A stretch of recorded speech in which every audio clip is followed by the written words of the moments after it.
woman gets married, all our attention is on her spouse-to-be, even immediately after marriage.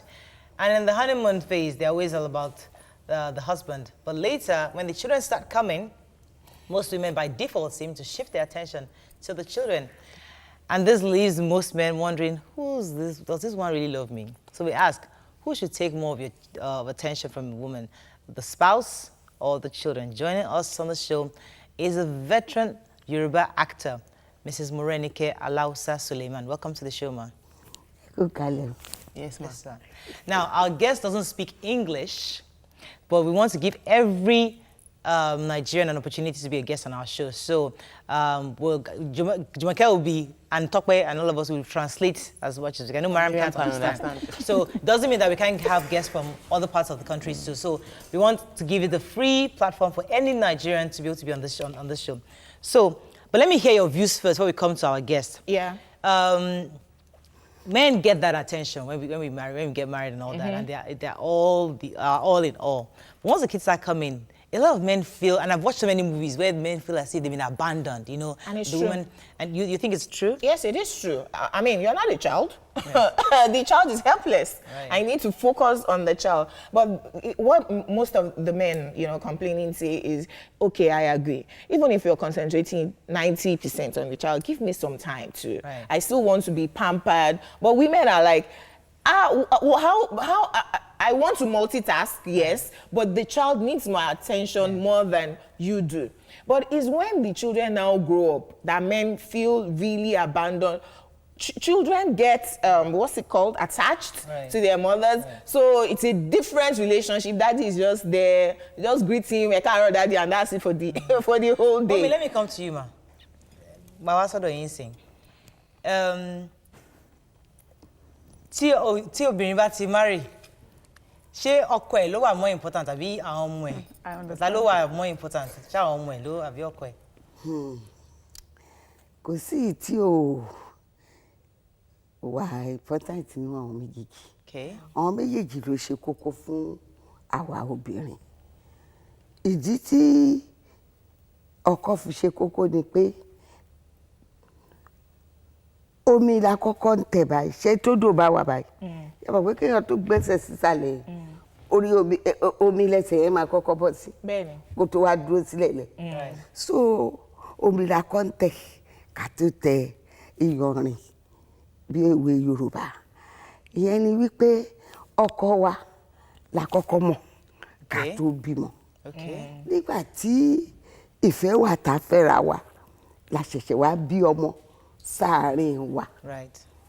Okay, So let me explain pause that you for a second. Yeah, talk about. So she mentioned she's in support that a woman, both of them are important. That's what she first said. That you need to love your husband and then also spend time with your children. She gave the proverb, a Yoruba proverb that if you're going into a river, you get into water before you get to the sand on the floor. So invariably, you touch the sand, the water before touching the sand. That means that you met your husband before meeting the children. And so there will be no children without the husband. So the water, you can't. So your focus should be on your husband as well as before getting towards the children. Now, on this case, I have always advocated for, I carry husband put for head, I'm loving in Tokyo, I'm loving in Lagos, I'm loving everywhere. So I am for the husband and wife being together. Now, the challenge comes when one person is left to handle the family on his or her own. If in actual fact, the husband and wife are one, they are both managing the children. Very true. It is not, my wife is taking care of the children, he's not taking care of me. You are not a child. We are both running the home. We both have children to take care of. If you now abdicate your duty as a father to me being an only person taking care of the children, I won't have time for you. The real truth is that as if both of you as husband and wife are both raising and managing the children, there will be nobody feeling left out. Okay, let me Mara come in. Mommy, yes. Well said. Ṣé tí wàá rí ọmọ wa? Yes. Ó tún ṣe kókó fún wa. Ó ṣe pàtàkì nítorí ẹ̀yìn wa ọ̀la. Nígbà míì àwọn ọkọ wa náà ta tún wí. Ó lè gbé ṣe dé ńgbà míì báyìí. Tán ní ráyè téèyàn mọ́. Tí wọ́n á ta síta. Tí ò sí nǹkan tá lè ṣe sí. Àmọ́ àwọn ọmọ wa òun la máa bójú ẹ̀yìn tó máa kàn tó tún máa kú lọ́kọ wa ọmọ náà ṣe kókó lọ́dọ̀ àwa obìnrin. Right. Okay. So she mentioned that children are also very, very important because if you do not have kids, you will look back and there'll be no support. Go ahead, Mira. Oh, okay, that was it. I mean, it was long. He said that Husbands. children are just as important because women that your husband would mess up, they'll go out there and stray. When your husband strays, the children is what you will be looking at, and they'll become your new husband. I think this is my sister.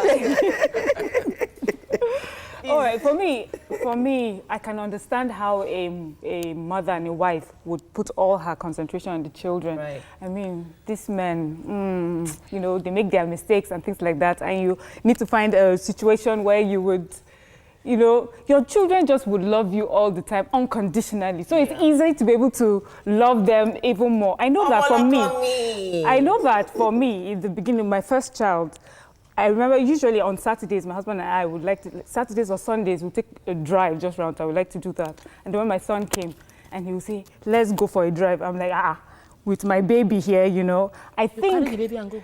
No, please, my baby, it was a home protected. Please. Exactly. When he was a baby, he needed that attention. But now my husband and I are on the road all the time. No. And the children are like, Mommy, when are you coming home? So there's time. 3 weeks after, 3 weeks after having my kids, so 3 weeks after 6 having my months. twins, I just told myself that my entire life was now just around. I had 2 boys, 2 babies. It was breastfeed, try and adjust the head, everything. I was so totally being a mother. I just told my husband, can we escape and just go and watch a movie? But let me come to mommy for a So second. you need to find that time. Mommy, I want ọkùnrin, please talk about translate, not John, okay? I want ọkùnrin tán yàlè, right? Torí ìyàwó wọn ò ní time wọn. Torí ìyàwó wọn ló ń focus on some of them. Not all of them, because on me. Tí ìyàwó wọn ló ń focus so much on the children. Ni ó jẹ́ kí wọ́n ṣe no ṣe jẹ́ kí wọ́n yàlè. So, kí lẹ feel pé is the right thing to yẹ kí yàn ṣe as their spouse. Speak English. Because I understand what you're saying. Kí lẹ feel pé nǹkan tó yẹ kí yàn ṣe ló yẹ kí She ṣe. understands. Yes, ma'am. ṣé àgbẹ̀ bá mi sọ̀rọ̀ fúnra rẹ̀ ṣá. Yes, ma'am. So, kí lẹ feel is the right thing. wípé tún sọ náà. Ó ní pé tí ọkùnrin bá yàlè, ó lè jẹ́ pé nítorí ìyàwó tọ́jú ẹ̀, pé ìyàwó kọjú sọ́mọ. Ó máa ń wáyé bẹ́ẹ̀ náà. So kí ni the right thing? What should the marriage? Kí ni kíyàwó ṣe? Tó bá jẹ́ pé nítorí pé ìyàwó yẹn kò ráyè tọkọ ẹ̀ lọ́kọ ìṣèlú ń wò ta. Tóun náà bá wá ti rí i pé nǹkan yẹn ti ń lọ bẹ́ẹ̀ yẹn, àtúnṣe ló kù kó ṣe fúnra rẹ̀ kó ṣe ń jì. Okay, to prevent that, in the sense that, what's the ideal home setting? So, mo marry ọkọ mi, and we're doing love in Tokyo back and forth. Àwa bímọ, the child needs attention. Mo fẹ́ focus attention on the child. How does a woman balance pé mo breastfeed, mo ń ṣe oúnjẹ, mo ń ṣe, but mo ráyè àti wá béèrè lọ́wọ́ daddy pé daddy, báwo dẹ̀ nílé mi o? I think that culturally, the family system does not favor husband and wife being together. The family system of our culture is for the wife to die of stress, sort of, because... Don't say die, that's a strong word. Okay. When the family... yes. Fall down with stress. Yes. Because the family, our cultural system is where the man... that's how we grew up. We have parents that the mom is at home, she has a small shop in front of the house, she would get everybody prepared and then she focused on that one. The next thing, the husband goes to work, comes back, she's the one cooking and doing, she's overstressed out, and then we complain and he cheats. So the circle has not worked for us so far, which is why I propose what should be the better way. As the family has come together, husband and wife, I got your question, Jumoke, and that's what I'm going to answer. Mommy. That husband and wife have come together, the focus should be on both of them working together as one. Right. The idea is when you have become one, everything you are doing together. So if your husband wanted time from you... Let's take advice from mommy, that's why she's here. Exactly. So tell mommy what you just said. Báwo la ṣe lè balance a young wife. Báwo la ṣe ṣe tó yẹ pé kò ní yẹ fúnra wọn. Láti wí pé àìrítọ́jú ìyàwó lọ́dọ̀ ọkùnrin ló fi bọ́ síta bí. Obìnrin náà yẹ tóun náà bá tí kì í bá ṣe pé tiẹ̀ wà lára ẹ̀ tàbí tó jó ní ṣe. Mommy, understand question yẹn. Answer. So ìyàwó àtọkọ marry nísìn. Wọ́n àwọn méjèèjì nìkan náà jọ wà nílé, so they are enjoying attention. Nísìn wọ́n wá bímọ, ìyàwó fẹ́ focus on ọmọ but kò fẹ́ abandon ọkọ náà at the same time. So kí ni obìnrin, a young wife, báwo ló ṣe máa ṣe àti balance méjèèjì? Ó máa wáyè láti balance méjèèjì ni. Báwo?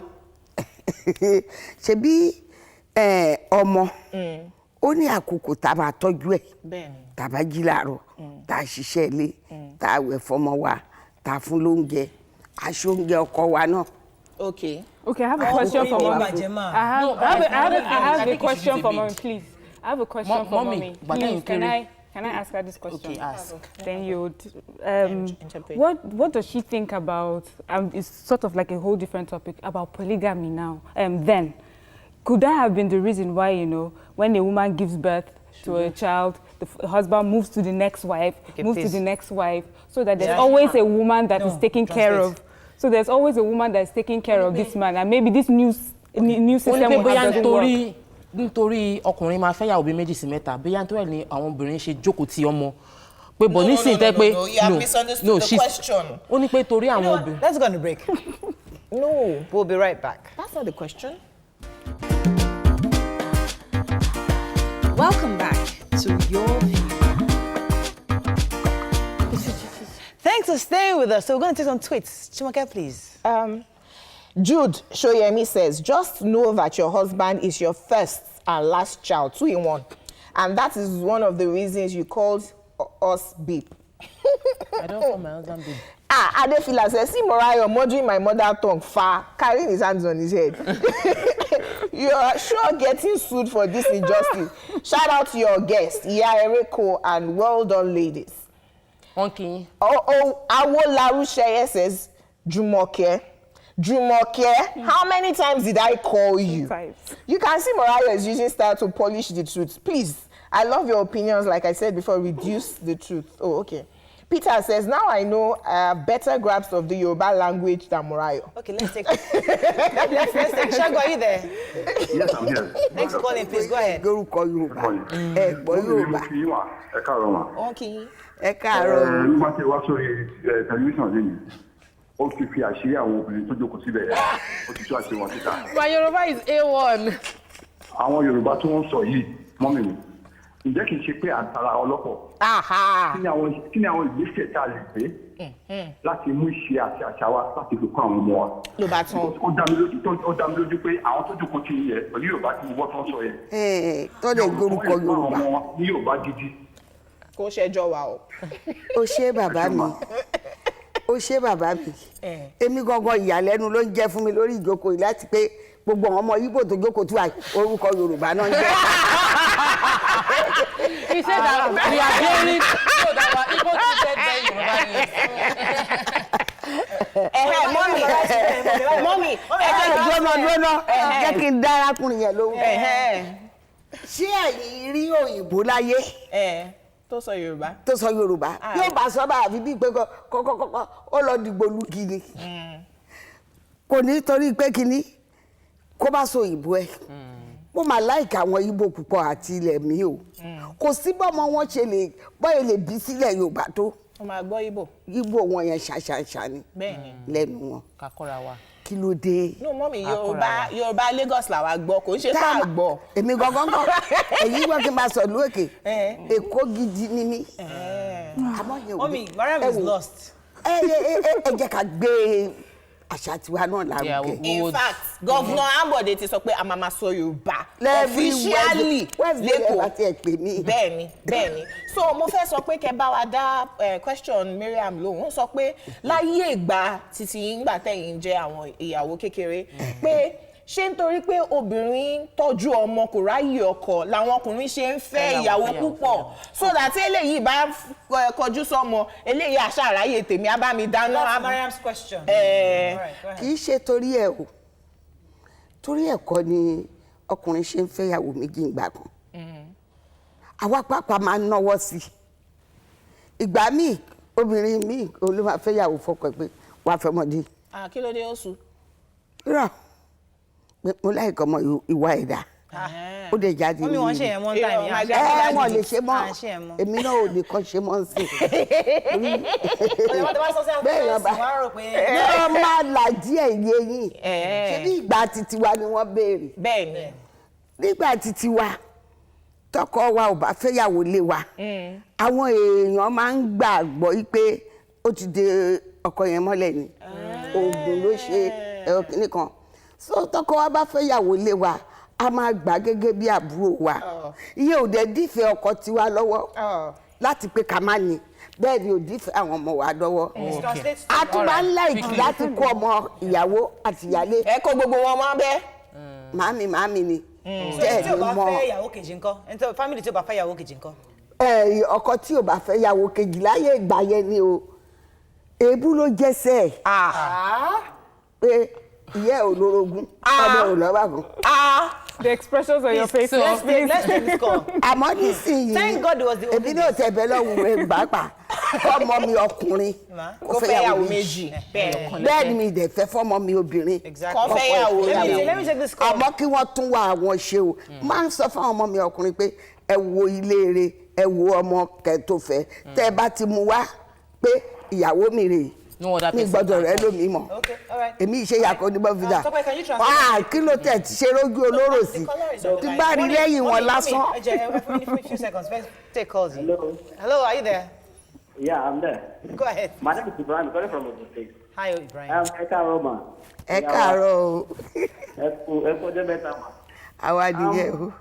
Tí mo rí fún ọ̀rọ̀ ẹni pé many ways tí a fi máa rí gan ní ó fa many problems sínú ilé because many of us dey la máa ń pàdé ara lójijì àwọn fẹ́ra wa àwọn stand ara wa easy okay the person I want to marry but she has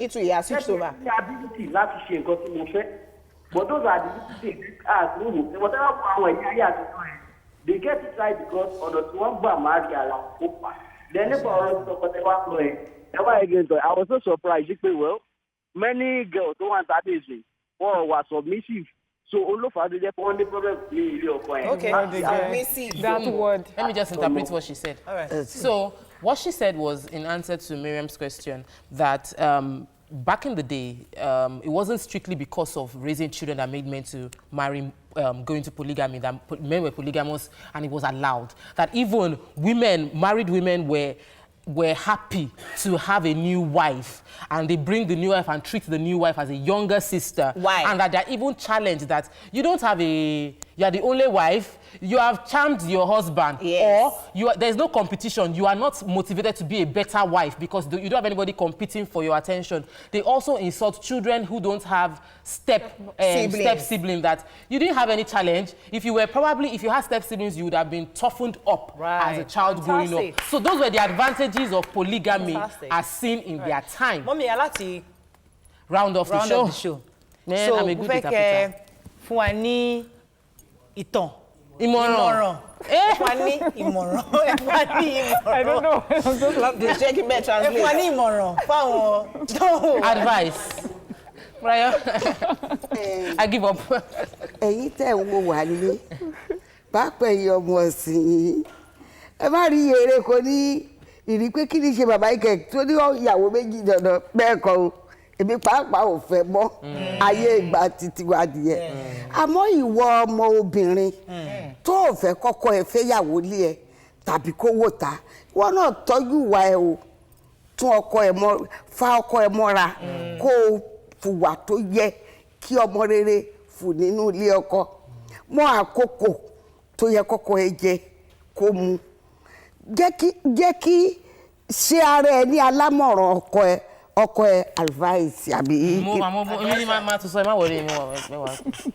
ṣọkọ ẹ lálámọ̀ràn ọkọ ẹ ẹ jọ máa bára yín sọ̀rọ̀ ẹ fúnra yín ní ìṣítí bí ẹ̀yìn wá ọ̀la yín àtàwọn ọmọ yín ṣe máa dà. Exactly. Talk about translate, so please. Quickly, what she said is ó tọwọ́ obìnrin nìyẹn ó kọ ọkùnrin. ẹ jẹ́ kí n sáré sọ tóbìnrin. So she's saying advice to women that when you get married, Draw your husband take close. care of your pay attention to the children and know the time when you take care of them, and pay attention to your husband. Draw him close, be his advisor, give him love, Confident. be his confidant, and spend time with him. Okay, mommy. Tí ọkùnrin ń sìn. ẹ̀yin ọkùnrin ṣe ti rí pé tàwọn obìnrin ni mo ti sọ yẹn ẹ̀yin náà pàápàá bí ẹni pàkúrọ̀ ìgbà míì ẹ̀yin ọkùnrin lọ ta obìnrin ẹ̀yin lẹ máa ń wá ọ̀tá fáwọn ìyàwó yín ẹ̀sọ́ àgbéjẹmọ́wọ́ ẹ jẹ́ kí tilé yín tó yín Exactly. Nǹkan tí Bible sọ ẹni nìyẹn náà. ìtẹ́lọ́rùn Yes. tí ìtẹ́lọ́rùn bá ti wà láyé yìí kò sí gbogbo nǹkan lónìí. Fantastic. They say that you're the one that caused us to have enemies. Excuse me, kò tó sọ kọ́ You know that one? You're the one that caused us to have enemies. That one you understand.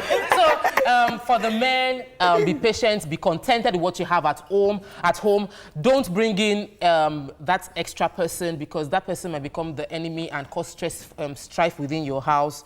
Be satisfied with what you have. Thank you very much. Thank you Mommy, very much. ẹ God ṣé o. bless you. Ẹ pẹ́ fún wa mà. Ẹ pẹ́ fún wa. Àmàrin yín bá. Ẹ kú ìmọ̀ràn. Ẹ fún gbogbo wa. Àdèmà. Àmọ̀ràn. Yes, ma'am. Àmàrin yín Have a bá. fabulous day. We'll see you tomorrow. Bye-bye. Thank you, ma.